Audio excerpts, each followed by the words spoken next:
Hello everyone, कैसे हैं आप सब। आई होप आप सब बढ़िया होंगे। एक्साइटमेंट तो आप देख रहे होंगे आज की क्लास के लिए, क्योंकि आज हम सब अपना एक फेवरेट सब्जेक्ट स्टार्ट करने जा रहे हैं। वैसे हमने लास्ट टाइम इंट्रोडक्शन वीडियो तो लाई हुई थी, बट आज हम अच्छे से पढ़ेंगे physiography of Jammu and Kashmir. देखो, वैसे सब्जेक्ट्स तो हम बाकी भी पढ़ रहे हैं, हिस्ट्री पढ़ रहे हैं, पॉलिटी पढ़ रहे हैं, उसके अलावा बाकी भी सब्जेक्ट्स पढ़ते हैं, बट वो चीज़ें हमें इंटरेस्टिंग नहीं लगती हैं, क्योंकि जो पास्ट में हो गया हमने तो वो सब देखा नहीं है। ठीक है, क्या हुआ था क्या नहीं हुआ था, सच कितना है झूठ कितना है, ठीक है, वो सब हमें नहीं पता है। बट जियोग्राफी ऐसा सब्जेक्ट है, अगर हम ये पढ़ते हैं तो हमें रियल लाइफ में दिखता है ये चीज़ें कि भाई ये रिवर हम देख रहे हैं, ये वाटरफॉल, ये ग्लेशियर, ये लेक हमने देखा, ये माउंटेन्स हम देख रहे हैं, वो इसकी हिस्ट्री हमें पता है, हमने पढ़ा, अच्छा ये ऐसे फॉर्म हुआ था, ऐसे निकलता है, ये इसकी हिस्ट्री है, तो हमें इंटरेस्टिंग लगता है ये सब्जेक्ट। मेरा तो भाई फेवरेट सब्जेक्ट है जियोग्राफी। आप सब मुझे कमेंट सेक्शन में बताओ आपका फेवरेट सब्जेक्ट कौन सा है। अब आज हम पढ़ेंगे physiography of Jammu and Kashmir. ये GK of Jammu and Kashmir में ही आएगा, इस पर पूरी प्लेलिस्ट हमारी बन चुकी है। एक तो हमने ऑलरेडी प्लेलिस्ट बना ली है, वहाँ पे हम अराउंड 40+ वीडियोस हमारी हो चुकी थी, एक बार हमने पढ़ा हुआ है। अगर आप वो वाली क्लासेस भी देखो तो आपके लिए बेटर रहेगा, एक बार वहाँ से पढ़ लो। फिर ये तो अपडेटेड है ही, यहाँ पे हमारी 8 to 9 वीडियोस आ चुकी हैं, तो आप साथ साथ वीडियोस को फॉलो करो। किन स्टूडेंट्स के लिए रेलेवेंट हैं ये classes? For all those aspirants जो भी जेके एसएसपी या फिर जेके पीएससी एग्जाम के लिए पढ़ रहे हो। अगर आपने देखा होगा कांस्टेबल का सिलेबस तो वहाँ ये पार्ट मेंशन है, बट ट्रस्ट मी कोई भी जेके एसएसपी का एग्जाम होगा ना, ऐसा हो ही नहीं सकता कि ये वाला टॉपिक वहाँ पे ना हो। अब जैसे आने वाला एनटी का एग्ज़ाम है, पटवारी है, उसके अलावा सब इंस्पेक्टर है, और बाकी जितने भी एग्ज़ाम्स हैं, ये वाला टॉपिक तो मोस्ट इंपॉर्टेंट टॉपिक है, तो क्यों ना हम यहाँ पे पढ़ें। काफ़ी अच्छे से हम पढ़ेंगे, आप देख लोगे एक ही क्लास में हम पूरी physiography of Jammu and Kashmir अच्छे से कवर करेंगे। अगर कुछ हमारा रह जाता है थोड़ा बहुत, आपको पता ही है हमारे मॉक के थ्रू वो भी हम वहाँ से कवर कर लेंगे। तो क्लास भी लेनी है, मॉक भी लगाना है, जो कुछ यहाँ पे बचता है वो हम करते हैं अपने मॉक में। मॉक कब होगा? तो मॉक होगा कल शाम को 10 बजे। ठीक है, तो चलो स्टार्ट करते हैं। हमारा आज का फर्स्ट क्वेश्चन है क्वेश्चन नंबर 151। इससे पहले क्योंकि हमने ऑलरेडी सीरीज़ अगर स्टार्ट की हुई है तो इतने क्वेश्चन हमारे हो चुके हैं। प्लेलिस्ट में जाओ, ये बाकी क्लासेस भी देख लो, रेलेवेंट हैं आप सबके लिए। Physiography is the study of, physiography क्या होता है? अब study of climate, study of internal of earth, study of relief features, study of ocean. क्या बोलते हैं हम फिजियोग्राफी को? Physiography is study of relief features. अब रिलीफ फीचर्स क्या होते हैं? रिलीफ फीचर्स हो गए जैसे माउंटेन्स, रिवर्स, प्लेट्यूज, प्लेन्स, ठीक है, ये सब इसको हम क्या बोलते हैं? इनको हम बोलते हैं रिलीफ फीचर्स। तो इन रिलीफ फीचर की स्टडी को हम क्या बोलते हैं? इसी को हम बोलते हैं फिजियोग्राफी। ठीक है, चलिए क्वेश्चन नंबर 2। ये वाली क्लास आप पूरी देखना। देखो, आपको मैं बताता हूँ, ऐसा मत करना कि इसमें सारे क्वेश्चंस इंपॉर्टेंट है। अगर आप चाहते हो कि पूरी क्लास, पूरी फिजियोग्राफी आप एक ही क्लास में कवर करो, तो ये क्लास आपके लिए बहुत रेलेवेंट रहने वाली है। आगे आपको पता चल जाएगा क्यों ये रेलेवेंट रहने वाली है जब आप पूरी क्लास देखोगे। UT of Jammu and Kashmir is divided into dash physical divisions. UT of Jammu and Kashmir कितने फिजिकल डिविजन्स में डिवाइडेड है? देखो, जब UT of Jammu and Kashmir नहीं थी, that is state of Jammu and Kashmir थी, उस टाइम पे लद्दाख वाला रीजन भी हमारे जम्मू एंड कश्मीर में ही आता था। ठीक है, तो उस टाइम पे 6 फिजिकल डिवीजन्स थे। कौन कौन से अभी मैं आपको आगे बताऊंगा, बट जो लद्दाख प्लेट्यू है ना, उस टाइम हम उसको भी अपने state of Jammu and Kashmir में ही लेते थे।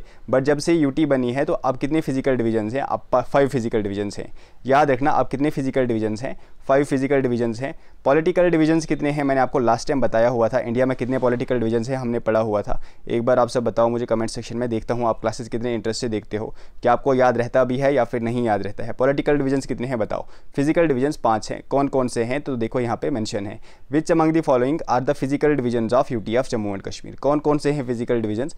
एक तो outer plains, Shivaliks, middle Himalayas, valley of Kashmir, greater Kashmir. Physically कितने पोर्शंस या फिर डिवीजन्स में डिवाइडेड है Jammu and Kashmir UT? 5 divisions में। First is outer plains. देखो, अगर हम मैप बनाए कुछ समथिंग लाइक दैट, सबसे नीचे कौन सा आएगा? तो आएगा आउटर प्लेन्स। ठीक है, कुछ डिस्ट्रिक्ट्स इसमें आते हैं। उसके बाद कौन सा आएगा? उसके बाद आएगा शिवालिक्स, सबसे नीचे वाला जो माउंटेन रेंज है। उसके बाद आएगा मिडल हिमालयाज, और उसी के बाद में आएगा वैली ऑफ कश्मीर, और सबसे टॉप पे आएगा आउटर हिमालयाज, इनर हिमालयाज या फिर ग्रेटर हिमालयाज। तो इन 5 फिजिकल डिवीजन्स में डिवाइडेड है UT of Jammu and Kashmir. 1 by 1 हर एक फिजिकल डिवीजन को हम पढ़ेंगे, टेंशन आपको बिल्कुल नहीं लेनी है। स्टार्ट करते हैं हम आउटर प्लेन से। एक बार पहले वेट कर लें, अभी नहीं। विच among the following were made at the last. सबसे लास्ट पे कौन सा बना हुआ था इसमें? आपको पता है सबसे पहले कौन सी वैली या फिर माउंटेन बना था? ग्रेटर हिमालयाज। और सबसे लास्ट पे कौन से बने थे? तो सबसे लास्ट में आउटर प्लेन्स बने थे। क्योंकि आउटर प्लेन कैसे बने थे? जब यहाँ से रिवर्स वगैरह चल रहे थे माउंटेन से, उनकी फिर डिपोजिशन वगैरह हुई, उसके बाद ही फिर हमारे आउटर प्लेन्स बने। अगर पूछा जाए सबसे लास्ट पे कौन से बने थे, कौन सा फिजिकल डिवीजन सबसे लास्ट पे बना था, आपका आंसर रहना चाहिए आउटर प्लेन्स। अगर आपको पूछा जाए सबसे पहले कौन से फिजिकल डिवीजन बने थे, तो आपका आंसर रहेगा ग्रेटर हिमालयाज। अगर आपको सिर्फ हिमालयाज का पूछा जाए कि भाई बताओ कौन सा हिमालय सबसे लास्ट पे बना था, फिर आपका आंसर रहेगा शिवालिक्स, या फिर इसको हम और क्या बोलते हैं, शिवालिक्स को आउटर हिमालयाज। ठीक है, चलिए the outer plains are locally known as. अब आउटर प्लेन्स जो है हमारे, उनका लोकल नाम क्या है, अंदरवा, बाजवात, बोथ, नन। काफ़ी बार ये क्वेश्चन पूछा जा चुका है और हमने पढ़ा भी है ये क्वेश्चन वैसे, बट अगर आप में से स्टूडेंट्स नए हो तो ऑब्वियसली आपको पढ़ना है और हमने आपको पढ़ाना है। तो आउटर प्लेन जो है ना, याद रखना इनका आउटर जो प्लेन्स है इनका लोकल नेम क्या है, तो लोकली इनको अंदरवा या फिर बाजवात बोलते हैं। अगर आपको पूछा जाए व्हाट इज़ अंदरवा, व्हाट इज़ बाजवात, तो आपको पता होना चाहिए जो आउटर प्लेन्स हैं इनको हम क्या बोलते हैं, अंदरवा या फिर बाजवात। ठीक है, which one is true regarding outer plains. Outer plains के बारे में आप ट्रू कौन सा है, करेक्ट हमने ढूंढना है, इसमें से करेक्ट कौन सा है। देखो ये थोड़ी बहुत इन्फॉर्मेशन आपको याद रखनी है आउटर प्लेन्स के बारे में। सो मैंने पूरा जो वो है ना, एक बेसिक चीज़ें हैं वो मैंने थ्रू MCQs ही आपके लिए कवर कर दी हैं यहाँ पे। ठीक है, आपको बुक लेने की ज़रूरत नहीं है, काफ़ी एक्सपेंसिव आती है वैसे ये बुक्स। अगर आप लोगे वेल एंड गुड, बट आप में से जो स्टूडेंट नहीं ले पाते हो उनके लिए मैं बोल रहा हूँ कि मैं यहाँ पे कवर करवा दूंगा, don't worry. These plains stretch from river Ravi to river Chenab. River Ravi east से लेके रिवर चिनाब तक ये प्लेन स्ट्रेच करते हैं। फर्स्ट ऑफ ऑल आपको याद रखना है कौन कौन से दो रिवर्स हैं जिसके बीच आउटर प्लेन स्ट्रेच करते हैं। एक तो रिवर रावी है, दूसरा है river Chenab. Next is they have an average elevation of 330 to 360 meters above sea level. अगर हम इनकी एलिवेशन की बात करें या फिर अल्टीट्यूड की बात करें तो क्या है इनका अल्टीट्यूड, ये एवरेज है, कहीं कहीं पे इससे ज़्यादा भी हो सकता है, कहीं कहीं पे इससे कम भी हो सकता है। आई होप आपको एवरेज निकालना आता है। जैसे कि एवरेज हमने निकालना है किसी भी चीज़ का 5 + 7 + 8, इसका एवरेज क्या आएगा, 1 2 3, कितने हैं ये 3, हमारी एवरेज निकल जाएगी। Jammu, Kathua, Samba, Hiranagar and Akhnoor belong to the outer plains. ये कुछ जगहें हैं जो आउटर प्लेन्स में आती है। हमारा आंसर आएगा, ये सारे ट्रू हैं। आपको ये कुछ इंपॉर्टेंट फैक्ट्स भी याद रखने हैं आउटर प्लेन्स के रिलेटेड। ठीक है, मैंने इसीलिए यहाँ पे सारे लिख के रखे हैं। फिर से कुछ और चीज़ें हैं जो आपको पता होना चाहिए about outer plains. The outer plains are traversed by numerous hill streams. अब कुछ चीज़ें हैं यहाँ पे ना, यहाँ पे जो ये जो आउटर प्लेन्स है ना, यहाँ पे स्ट्रीम्स हैं छोटी छोटी। ठीक है, एक तरीके से हम बोल सकते हैं नहरें हैं छोटी छोटी, जिनको हम लोकली क्या बोलते हैं, तो इनको खद बोलते हैं। वैसे जो खद होते हैं ना, जनरली ये ड्राई रहते हैं, बट सिर्फ मानसून के टाइम ही यहाँ पे बारिश का पानी बहता है। तो याद रखना आउटर प्लेन में छोटी छोटी हिल स्ट्रीम्स हैं, इनको हम क्या बोलते हैं, इनको खद बोलते हैं। ठीक है, और यहाँ पे ग्रास भी, एलिफेंटाइन ग्रास या फिर वीट ग्रास भी ग्रो होती है, जिस ग्रास को हम क्या बोलते हैं, इस ग्रास को हम खर बोलते हैं। डिफरेंस याद रखना, खद क्या है, तो खद है छोटी छोटी हिल स्ट्रीम या फिर रिवर्स जो सिर्फ मानसून के टाइम पे ही बहती है। खर क्या है, तो ये एक वीट ग्रास है जो आउटर प्लेन्स में ग्रो होती है। यहाँ पे कुछ रिवर्स भी फ्लो होते हैं, जैसे कि river Basantar, river Ujh, river Tawi, यहाँ पे तरी नहीं होगा, रिवर तवी होगा, sorry. Next is Manawar Tawi, ये भी यहाँ पे तवी होगा, it is not Tari, it's Tawi. Flow in this region, ये कुछ इंपॉर्टेंट रिवर हैं जो इस रीजन से बहते हैं। आपको ये कुछ इंपॉर्टेंट इन्फॉर्मेशन याद रखनी है अबाउट आउटर प्लेन्स। ठीक है, the outermost Himalayan range is known है, सबसे बाहर वाली जो हिमालयन रेंज है उसको हम क्या बोलते हैं, मैंने आपको बताया आउटर प्लेन्स। उसके बाद कौन सी हिमालयन रेंज आएगी, तो उसके बाद आएगी हमारी शिवालिक्स या फिर इसको आउटर हिमालयाज भी बोलते हैं, आउटर मोस्ट हिमालयाज भी बोलते हैं। याद रखना इसको हम क्या बोलेंगे, लोकली इसको क्या बोलते हैं, लोकली नहीं वैसे पूरे इंडिया में ही इसको शिवालिक्स बोलते हैं। अगर हम बात करें जम्मू में इसको क्या बोलते हैं, तो जम्मू में इसको जम्मू हिल्स बोलते हैं। ठीक है, जम्मू रीजन में इसको क्या बोलते हैं, तो जम्मू रीजन में इसको जम्मू हिल्स बोलते हैं। Correct, choose correct about Shivaliks. अब शिवालिक्स के बारे में आपको कुछ इंपॉर्टेंट इन्फॉर्मेशन याद रखनी है। फर्स्ट ऑफ ऑल, शिवालिक्स कहाँ से कहाँ तक एक्सटेंड करता है, इंडस रिवर से लेके, आपको पता है इंडस रीजन जम्मू एंड कश्मीर, वहाँ से लेके ब्रह्मपुत्रा, ठीक है, यहाँ तक शिवालिक एक्सटेंड करता है। क्या एक ही रेंज में, मतलब ये विदाउट ऐसे नहीं है, ये मतलब ऐसे पार्ट्स में डिवाइडेड है, ऐसे कहीं कहीं पे टूटा हुआ है, कहीं कहीं पे पासेस वगैरह हैं, बट ये एक्सटेंड करता है कहाँ से लेके, इंडस से लेके ब्रह्मपुत्रा तक। These hills have an average elevation of, इनकी एलिवेशन या फिर अल्टीट्यूड कितना है, 600 मीटर से लेके 1000 मीटर, कहीं कहीं पे 100 नहीं 1000 या फिर 1500 मीटर्स भी कहीं कहीं पे है। तो आपको जो ऑप्शन दिखे वो लगा लेना, बट 600 से लेके अराउंड 1000 या फिर 1500 मीटर्स तक इनकी एवरेज एलिवेशन है। In Jammu these hills extend from river Ravi से लेके रिवर झेलम तक। जम्मू में ये कहाँ से कहाँ तक एक्सटेंड करते हैं, जम्मू और कश्मीर में रिवर रावी से लेके, रावी ऑब्वियसली ईस्टर्न साइड आएगा, से लेके रिवर झेलम तक ये एक्सटेंड करते हैं। कौन एक्सटेंड करते हैं, तो शिवालिक्स। ऊपर मैंने आपको बताया जो हमारे आउटर प्लेन से कहाँ तक वो एक्सटेंड करते हैं, तो रिवर रावी से लेके रिवर चिनाब तक। Choose correct about Shivaliks, Shivaliks के बारे में हमें करेक्ट चूज़ करना है। देखो इंपॉर्टेंट इन्फॉर्मेशन है, अगर आपको पूछा जाए जो मानसर एंड सुरिनसर लेक है कौन से माउंटेन रेंज में लोकेटेड हैं, तो याद रखना वो शिवालिक में लोकेटेड हैं। Southern slope of Shivaliks are gentle, मतलब कि ये कुछ ऐसे है सदर्न साइड से, और जो हमारा नॉर्दर्न साइड है वो स्टीप है, ठीक है, ये भी आपको याद रखना है। कौन सा स्लोप स्टीप है, तो नॉर्दर्न साइड जो स्लोप है वो स्टीप है, और जो सदर्न साइड स्लोप है वो जेंटल है। Longitudinal valleys of outer zones is called duns. Important question है, दून्स किसे बोलते हैं, तो दीज आर लॉन्गिट्यूडनल वैलीज जो शिवालिक्स में आती हैं, ठीक है। अगर आपको पूछा जाए जो दून्स हैं भाई कौन से माउंटेन रेंज में आती हैं ये वाली वैलीज, तो याद रखना शिवालिक्स या फिर आउटर हिमालयाज में ये वैलीज आती हैं। चलिए next is the slope of Shivalik between Ravi and Chenab are known as, ये कुछ अंडुलेटिंग स्लोप्स होते हैं, मतलब up and down something like that. इस स्लोप को हम क्या बोलते हैं, जो रिवर रावी से लेके रिवर जो चिनाब के बीच शिवालिक्स का स्लोप है इसको हम क्या बोलते हैं, दून्स। नहीं, दून्स हमने पढ़ा, दून्स इज लॉन्गिट्यूडनल वैलीज।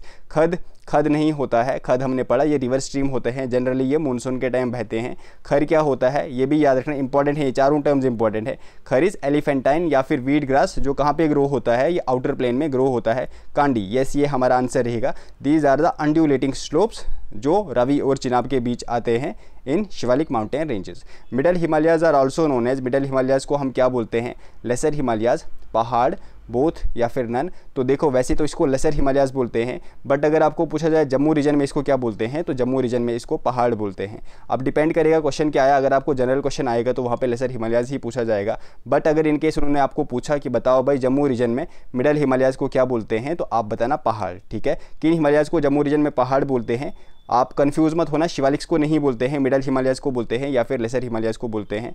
तो ये आंसर आप अकॉर्डिंगली लगाना जैसे भी आपको क्वेश्चन पूछा जाए। Which is the longest range of middle Himalayas, सबसे लॉन्गेस्ट रेंज कौन सा है मिडल हिमालयाज का, Dhauladhar range, Pir Panjal range, Zanskar range या फिर नन ऑफ दिस। हमारा करेक्ट आंसर रहेगा लॉन्गेस्ट रेंज कौन सा है मिडल हिमालयाज का, it is Pir Panjal range. It is also the western most, सबसे वेस्टर्न साइड कौन सा माउंटेन रेंज है, तो वो भी पीर पंजाल रेंज ही है। Choose correct about middle Himalayas, middle Himalayas के बारे में देखो कुछ इन्फॉर्मेशन फिर से आपको याद रखनी है। It extends between Ravi in the east, Ravi east side आता है और पुंछ डिस्ट्रिक्ट जो है वो हमारा वेस्ट साइड आता है, इसी के बीच में हमारा पूरा मिडल हिमालयाज है जम्मू एंड कश्मीर में। एवरेज एलिवेशन कितनी है, एवरेज हाइट इसकी कितनी है, 3600 मीटर से लेके 4600 metre. River Tawi, river Manvar Tawi, Basant and उज ओरिजिनेट फ्रॉम दीज। देखो वैसे हमने ये पढ़ा, ये जो रिवर्स हैं ये बहते कहाँ पे हैं, ये हमारे शिवालिक्स में भी बहते हैं, बट अगर आपको पूछा जाए ओरिजिनेट कहाँ से होते हैं, तो ओरिजिनेट ये मिडल हिमालयाज से होते हैं, ठीक है। आप डिफरेंस समझ गए, आई होप आप समझ गए, इंटेलिजेंट हो आप सब, बहुत अच्छे। चलिए next is choose correct about lesser या फिर मिडल हिमालयाज, और इनको हम क्या बोलते हैं, मैंने आपको बताया जम्मू रीजन में इनको क्या बोलते हैं, जम्मू रीजन में इनको पहाड़ बोलते हैं। This region is dominated by, अब कौन से मिनरल्स हैं मिडल या लेसर हिमालयाज में, सैंडस्टोन पाया जाता है यहाँ पे, शेल पाया जाता है, लाइट येलो लाइमस्टोन, ये कुछ इंपॉर्टेंट मिनरल्स है जो यहाँ पे पाए जाते हैं। आपको पता है श्री माता वैष्णो देवी केव जो है वो भी इन्हीं हिमालयाज में, आपको पता है कि कौन से हिल्स में आती है ये cave, Trikuta hills. Trikuta hills are part of lesser या फिर middle Himalayas. Deodar, pine and fir are most abundant form of vegetation, ये कुछ इंपॉर्टेंट ट्रीज है जो यहाँ पे ग्रो होते हैं, ठीक है। ये कुछ इंपॉर्टेंट वेजिटेशन है लेसर या फिर मिडल हिमालयाज की। Valley of Kashmir lies between, valley of Kashmir किसके बीच आती है, पीर Panjal range and Shivalik, Pir Panjal range and outer Himalayas, Pir Panjal range and Zanskar range, Pir Panjal range and greater Himalayas. आपको पता है valley of Kashmir lies between Pir Panjal range and greater Himalayas, ठीक है। चलो टिक कर देता हूँ मैं आंसर 4 इसका करेक्ट आंसर रहेगा। Choose correct about valley of Kashmir, valley of Kashmir के बारे में करेक्ट आपको चूज़ करना है। एवरेज जो एलिवेशन है वैली की कितनी है, 1850 meters, yes it is true. Banihal pass provides the exit from the valley, अगर आपको वैली से बाहर निकलना है तो बानिहाल पास से आपको बाहर निकलना है, तो इसी हिसाब से फिर अगर एग्जिट यहाँ से हो रहा है तो ऑब्वियसली एंट्रेंस भी यहीं से हो रहा है, तो यहाँ पे एंट्रेंस भी यही होगा, इसीलिए बानिहाल पास को हम बोलते हैं गेटवे ऑफ कश्मीर। अगर आपको क्वेश्चन आएगा गेटवे ऑफ कश्मीर किसे बोलते हैं, तो बानिहाल पास को हम बोलते हैं गेटवे ऑफ कश्मीर। कौन से माउंटेन रेंज में आता है ये, तो ऑब्वियसली हमारा पीर पंजाल माउंटेन रेंज है वहाँ पे आता है। The only outlet for reverse is Baramulla George, जो हमारा आउटलेट है ना रिवर्स का, आपको पता है झेलम भी यहीं से निकलता है। कहाँ से निकलते हैं वो सारे रिवर्स, तो बारामूला जॉर्ज से निकलते हैं। All of these are true about valley of Kashmir. Kashmir valley is rich in red soil, sandy soil, alluvial soil या फिर लोमी सॉइल, तो आपको पता है it is rich in alluvial soil. चलो, what does the word karewa mean, karewa का क्या मतलब होता है, alluvial soil, elevated table land, fertile soil या फिर नन ऑफ दीज। याद रखना वहाँ पे फर्टाइल सॉइल मत लगाना, आप में से काफ़ी सारे स्टूडेंट कंफ्यूज हो जाते हो। करेवा वर्ड का जो मतलब होता है वो होता है एलिवेटेड टेबल लैंड, ठीक है, एलिवेटेड टेबल लैंड। चलो, karewas are locally known as, karewas को लोकली क्या बोलते हैं? वुदर, वुडार, खद, ओनली 1 and 2। देखो चाहे वुदर हो या फिर वुदार हो एक ही बात है, ठीक है, कहीं स्पेलिंग आगे पीछे हो जाता है इसलिए मैंने दोनों लिख दी यहाँ पे। कोई भी आपको क्वेश्चन में पूछा जा सकता है, ये एक ही बात है, अलग अलग तरीके से प्रोनाउंस करते हैं। हमारा आंसर रहेगा इसको वुदर या फिर वुदार बोलते हैं। खद क्या होता है? 3 बार अभी तक मैं पढ़ा चुका हूँ, चलो कमेंट सेक्शन में आंसर दे दो खद क्या होता है, ठीक है। करेवाज आर ऑल्सो फाउंड इन, करेवाज और कहाँ पाए जाते हैं? एक तो कश्मीर वैली में पाए जाते हैं, स्पेशली पामपोर। आपको पता है यहाँ पे कौन सी क्रॉप ग्रो होती है? तो कैश क्रॉप, कौन सी? सैफरॉन। सैफरॉन को जीआई टैग कब मिला था? कमेंट सेक्शन में बताओ आप सब मुझे। Karewas are also found in, इसके अलावा करेवाज और कहाँ पाए जाते हैं? Akhnoor, Bhaderwah valley, RS Pura, Poonch valley. Important question है, करेवाज कश्मीर वैली के अलावा भद्रवाह वैली में भी ये वाली सॉइल पाई जाती है। चलो, which are the important valleys of Kashmir, important valleys कौन सी हैं कश्मीर की? Lidder valley, Sindh valley, Lolab valley, Daksum valley, all of this. ये कुछ इंपॉर्टेंट वैलीज हैं जो कश्मीर की फेमस है, मतलब ये सब वैलीज हैं कश्मीर की। लिदर वैली कौन सा रिवर बनाता है? तो ओबियसली लिदर रिवर, ठीक है, लिदर रिवर। और क्या बोलते हैं इसको? एंगलर्स पैराडाइज इसमें से किसे बोलते हैं? मैंने आपको पढ़ाया है, नहीं पढ़ाया? बताओ मुझे, एंगलर्स पैराडाइज किसे बोलते हैं? सिंध वैली रिवर सिंध ही बनाता है। लोलाव वैली कौन सी रिवर बनाता है? तो लाहवाल रिवर, पढ़ाया है आपको मैंने ये भी। दक्सुम वैली कौन सी रिवर बनाता है? दक्सुम वैली बनाता है रिवर ब्रेंगी। तो ये कुछ इंपॉर्टेंट वैलीज हैं जो आपको याद रखनी है। Next is what is the average elevation of greater Himalayas, greater Himalayas की एवरेज एलिवेशन क्या है? तो इट इज़ अराउंड 4500 मीटर्स से लेके 6100 meters above the sea level. सबसे हाईएस्ट माउंटेन रेंजेस यही हैं, चाहे जम्मू एंड कश्मीर की बात करें हम या फिर बाकी हिमालयन रेंज की बात करें। Zanskar range is a part of, Zanskar range किसका पार्ट है? शिवालिक्स का, लेसर हिमालयाज का, ग्रेटर हिमालयाज का, या फिर नन ऑफ दीज। तो हमारा आंसर रहेगा Zanskar range is the part of greater Himalayas, ठीक है। ये थी हमारी आज की क्लास, या आज की क्लास में हमने पढ़ा physiography of Jammu and Kashmir. I hope आपको आज की क्लास अच्छी लगी होगी। अगर अच्छी लगी है, आई हैवंट सेड एक बार भी कि आप लाइक कर दो, तो ये सब आपको खुद करना है। अगर आप नए हो चैनल पे तो चैनल को सब्सक्राइब कर दो, सो दैट यहाँ पे आपको फ्री क्लासेस मिलें, अच्छा कंटेंट यहाँ पे आपको मिल जाएगा। अब कुछ स्टूडेंट्स आप में से बात कर रहे थे पीडीएफ की, तो पीडीएफ के लिए आपको थोड़ा सा वेट करना होगा। जैसे ही हमारे एक थ्रेशोल्ड हो जाएगा, 300 to 400 क्वेश्चंस हो जाएंगे, हम आपको फिर साथ साथ पीडीएफ भी प्रोवाइड कर देंगे। बस कुछ दिन वेट कर लो, फिर हम आपको पीडीएफ भी प्रोवाइड कर देंगे। बाकी कोई भी क्वेरी है कमेंट सेक्शन में बताओ। चलो, आपने क्लास अच्छे से देखी है क्या? चलो आपको मैं क्वेश्चन पूछता हूँ, आप मुझे बताओ करेवा, करेवा का मतलब क्या होता है? चलो इसका आंसर आप मुझे कमेंट सेक्शन में बता दो। मैं देखता हूँ आपने क्लास कितने अच्छे से देखी है, ठीक है। बाकी हमारा मॉक होगा कल शाम को 10 बजे। जो भी क्लासेस हमने पिछले 2-3-4 दिन से पढ़ी हुई हैं वो सारी अच्छे से रिवाइज़ करके आ जाओ कल शाम को। और बाकी कोई भी क्वेरी है कमेंट सेक्शन में पूछो, और थोड़ा शेयर वेयर किया करो, सपोर्ट किया करो, आपका अपना ही चैनल है, ठीक है। चलो टेक केयर एवरीवन, मिलते हैं नेक्स्ट क्लास में, बाय बाय।